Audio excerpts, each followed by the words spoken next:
Hello students, welcome back to my YouTube channel SR study nest. আজকে আমরা HS first semester Bangla সাবজেক্টের প্রবন্ধ যে রচনাটা তোমাদের টপিকে আছে, এখান থেকে তোমাদের মেনলি 10 নম্বর থাকবে এবং দুটো প্রবন্ধ দেওয়া থাকবে। একটা জীবনীমূলক থাকবে, অর্থাৎ একজন মনীষীর জীবনী তুলে দেবে, সেটাকে তোমাদের ফিল করতে হবে, অর্থাৎ তোমাদের সেটাকে গুছিয়ে সুন্দর করে লিখতে হবে। আর একটা তোমাদের টপিক থাকবে যেখানে একটা অনুচ্ছেদ দেওয়া থাকবে, সেটাকে তোমাদের মেনলি বেস করে একটা সুন্দর প্রবন্ধ রচনা করতে হবে। তো মেনলি তোমাদের এখন আমি যেটা প্রেজেন্ট করছি, যেটা তোমাদেরকে শো করাচ্ছি, তো এটা তোমাদের মূলত জীবনীমূলক। যদি তোমাদের কোনো প্রবন্ধ আসে, কোনো মনীষীর যদি জীবনী তুলে দেয়, সেক্ষেত্রে তোমাদের এখানে আমি একটা মাত্র ফরম্যাট ইউজ করেছি, খুবই সুন্দর ফরম্যাট, ঠিক আছে। এবং এখানে বেশি কিছু নেই, জাস্ট এটা মুখস্থ করলেই আশা করি ইনশাল্লাহ 10-এ 10 আমি বলবো না, তবে 10-এর মধ্যে 8 কিংবা 9 পেয়ে যেতে পারো। এত সুন্দরভাবে আমি তোমাদের এই প্রবন্ধটা রেডি করেছি এবং তোমাদের এটা মুখস্থ করতে অনেকটা সহজ হবে, অনেকটা ইজি মনে হবে, ঠিক আছে। তো চলো আমি ভিডিওটা শুরু করি। তো প্রথমে তোমাদের মেনলি যেটা লিখতে হবে, তোমাদের যে কোনো মনীষীর যদি জীবনী দেয়, সেক্ষেত্রে তোমাদের প্রতি ভূমিকাটা লিখতে হবে। ভূমিকায় কিচ্ছু নেই, শুধুমাত্র নামটা এখানে লিখেই বাকি যেটা আমি লিখেছি, যে সেন্টেন্সটা, এটাই জাস্ট মুখস্থ করে নিলে হয়ে যাচ্ছে। ভূমিকায় কি লিখবে, যে মনীষীর সম্পর্কে তোমাদের আসছে, সাপোজ মনে করো তোমার ঈশ্বরচন্দ্র বিদ্যাসাগর দিল, তো এখানে তোমরা যেখানে আমি শূন্যস্থান রেখেছি, গ্যাপ যেখানে রেখেছি, সেখানে তোমাদের লিখতে হবে ঈশ্বরচন্দ্র বিদ্যাসাগর, ব্যাস। তারপরে সব ক্ষেত্রে একই বিষয় লিখে দিতে হবে। একজন বিশিষ্ট স্বর্ণীয় ব্যক্তিত্ব ছিলেন, তার জীবন ও কর্ম আজও আমাদের গভীরভাবে অনুপ্রাণিত করে। তিনি তার আদর্শ, নিষ্ঠা ও অবদানের মাধ্যমে সমাজ ও জাতির ইতিহাসে একটি গুরুত্বপূর্ণ স্থান অধিকার করে আছেন। খুবই সুন্দর লেখা, খুবই সুন্দরভাবে লেখা আছে। তোমরা জাস্ট ঈশ্বরচন্দ্র বিদ্যাসাগর বা যে যাদের সম্পর্কে তোমাদের আসছে, সাপোজ রবীন্দ্রনাথ ঠাকুর, যেটা আসুক না কেন, তোমরা তার নামটা এখানে লিখে দিচ্ছ। দিয়ে এখানে আমি যে ফরম্যাটটা ইউজ করেছি, যেটা আমি এখানে তুলে দিয়েছি, প্রতিটি মনীষীর ক্ষেত্রে একই লেখা তোমাদের চলে যাবে। ওকে, তোমরা কিন্তু ভূমিকাটা কমপ্লিট করে ফেললে। নেক্সট তোমাদের যেটা লিখতে হচ্ছে জন্ম ও পারিবারিক পরিচয়। এটা আমার হাইলাইট করা হয়নি, তোমরা এটা মনে রাখবে। জন্ম ও পারিবারিক পরিচয়, এই পয়েন্টটা কিন্তু তোমাদের নেক্সট লিখতে হবে। এখানে তোমরা কি লিখবে, তোমাদের কিন্তু সমস্ত কিছুই, যে মনীষীর সম্পর্কে তোমাদের পরীক্ষা আসবে, নানার সম্পর্কে, নানার জন্ম কত সালে, তার পিতার নাম কি, মায়ের নাম, সব কিছু কিন্তু প্রশ্নপত্রে পেয়ে যাবে। অতএব এখানে আমি যে গ্যাপগুলো রেখেছি, এগুলো কিন্তু তোমাদের মেনলি প্রশ্ন থেকে ফিল আপ করতে হবে। প্রশ্নে তোমরা সমস্ত কিছু ইনফরমেশন পেয়ে যাবে, জাস্ট সেগুলো এখানে তোমরা জাস্ট বসিয়ে দিবে। দেওয়ার পরে এখানে যে যে স্থানগুলো, মানে যেগুলো আমি লিখে দিয়েছি, টাইপ করে দিয়েছি, এগুলো তোমাদের লিখতে হবে, ঠিক আছে। যেমন এখানে রবীন্দ্রনাথ ঠাকুর এর জন্ম হয়, যে সালটা এখানে মেনশন করবে, খ্রিস্টাব্দে, মানে যে খ্রিস্টাব্দটা মেনশন করলে, তারপরে স্থান যেখানে জন্মগ্রহণ করেছিল সেই স্থানের নাম লিখলে, তার পিতার নাম প্রশ্নে পেয়ে যাবে, পিতার নাম লিখছো, এবং মাতার নামও প্রশ্নে পেয়ে যাবে, মাতার নাম লিখছো। শৈশব থেকেই তিনি যে পারিবারিক পরিবেশে বড় হয়ে ওঠেন, তা তার চরিত্র গঠনে বিশেষ প্রভাব বিস্তার করে। খুবই সুন্দর লেখা। তো তোমরা এটা লিখে দিলে তোমাদের কিন্তু জন্ম এবং পারিবারিক পরিচয়, এটা কিন্তু মেকআপ হয়ে গেল। ওকে, নেক্সট তোমাদের যে পয়েন্টটা করতে হবে, শৈশব ও শিক্ষা জীবন।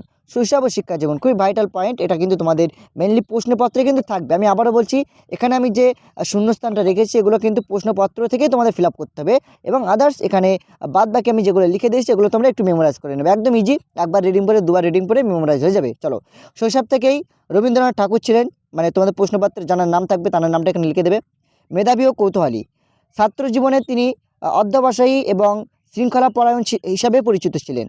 প্রাথমিক শিক্ষা তিনি যে স্কুল থেকে লাভ করেন, প্রশ্নপত্রে স্কুলের নাম লেখা থাকবে, সেই স্কুলের নামটা এখানে লিখে দিলে অমুক স্কুল থেকে লাভ করেন, এবং পরবর্তীতে উচ্চশিক্ষা গ্রহণ করেন, মানে যে স্কুল থেকে, যে প্রতিষ্ঠান থেকে উচ্চশিক্ষা গ্রহণ করেন, সেটা তোমরা প্রশ্নপত্রে পেয়ে যাবে, সেটা এখানে লিখে দিচ্ছ।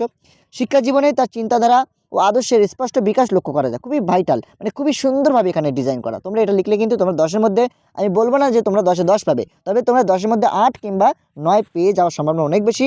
তবে 8 কিন্তু কনফার্ম পেয়ে যাচ্ছে, তবে 9ও পেয়ে যেতে পারো।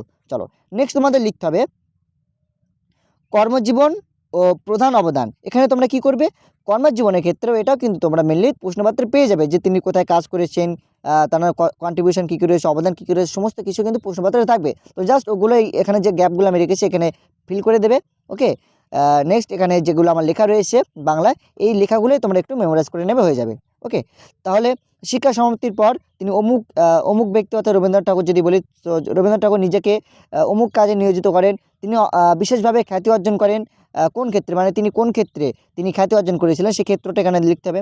তার উল্লেখযোগ্য কাজগুলির মধ্যে তিনি তার জীবনে যে সমস্ত কাজ করেছেন, যে সমস্ত সোশ্যাল ওয়ার্ক বলি বা কিংবা যে কোনো সাহিত্যের ক্ষেত্রে যে কোনো অবদান বা যে কাজগুলো তিনি করেছেন তার মধ্যে যেটা অন্যতম সেটা তুমি প্রশ্নপত্রে পেয়ে যাবে, সেটা এখানে লিখে দিচ্ছ। লিখে দেওয়ার পরে বিশেষভাবে স্মরণীয়, অর্থাৎ এই কাজটি বিশেষভাবে স্মরণীয়, তার কর্মের মাধ্যমে সমাজ উপকৃত হয় এবং জাতির উন্নয়নে গুরুত্বপূর্ণ অবদান রাখা সম্ভব হয়। ঠিক আছে। আচ্ছা, নেক্সট, চরিত্র আদর্শ। আচ্ছা, রবীন্দ্রনাথ ঠাকুর বা ঈশ্বরচন্দ্র বিদ্যাসাগর যাই বলি না কেন, তিনি ছিলেন সৎ, মানবপ্রেমী ও আদর্শবান ব্যক্তি। তার চরিত্রে ত্যাগ, দায়িত্ববোধ ও নৈতিকতার উজ্জ্বল দৃষ্টান্ত দেখা যায়। তিনি সবসময় সত্য ও ন্যায়ের পথে চলার চেষ্টা করেছেন এবং অন্যের বিরুদ্ধে দৃঢ় অবস্থান নিয়েছেন। এই গুণাবলীর জন্য তিনি সকলের শ্রদ্ধা অর্জন করেন। দেখেছো, খুবই সুন্দরভাবে আমি এখানে লিখে দিয়েছি। জাস্ট তোমরা যে নামটা জানার সম্পর্কে তোমরা লিখছো, তার নামটা এখানে মেনশন করে দিলেই কিন্তু তোমাদের জীবনীমূলক যে প্রবন্ধটা ছিল সেটা কিন্তু কমপ্লিটলি তৈরি হয়ে যাচ্ছে। নেক্সট, তোমাদের মৃত্যু যদি প্রশ্নপত্রে মৃত্যু পয়েন্টটা থাকে বা কত সালে তিনি মৃত্যুবরণ করেন সেটা যদি উল্লেখ থাকে, তো সালটা এখানে উল্লেখ করে দিচ্ছ। যদি লোকেশন থাকে লোকেশনটা এখানে লিখে দিচ্ছ। দেওয়ার পরে তিনি আদৌ খ্রিস্ট মৃত্যুবরণ করেন। তার মৃত্যুতে সমাজ ও জাতি একজন মহান ব্যক্তিত্বকে হারায়, তবে তার কর্ম আদর্শ আজও মানুষের হৃদয়ে অমলিন হয়ে রয়েছে। খুবই সুন্দরভাবে এখানে আমি লিখে দিয়েছি।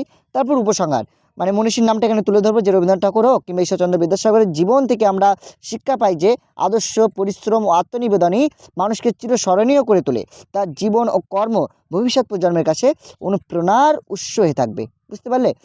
খুবই সুন্দরভাবে আমি তোমাদের জন্য ফরম্যাটটা রেডি করে দিয়েছি। ওকে, সো তোমরা এই পিডিএফটি নিতে চাইলে হোয়াটসঅ্যাপ নাম্বার এখানে দেওয়া রয়েছে, অন স্ক্রিনে তোমরা দেখতে পাচ্ছ। এই হোয়াটসঅ্যাপ নাম্বারে তোমরা জাস্ট বাংলা প্রবন্ধ পিডিএফ বলে লিখবে বা পিডিএফ বলে লিখলে আমি তোমাদের পিডিএফটি পাঠিয়ে দেবো। ওকে, চলো ভিডিওটি এখানে আমি কমপ্লিট করছি।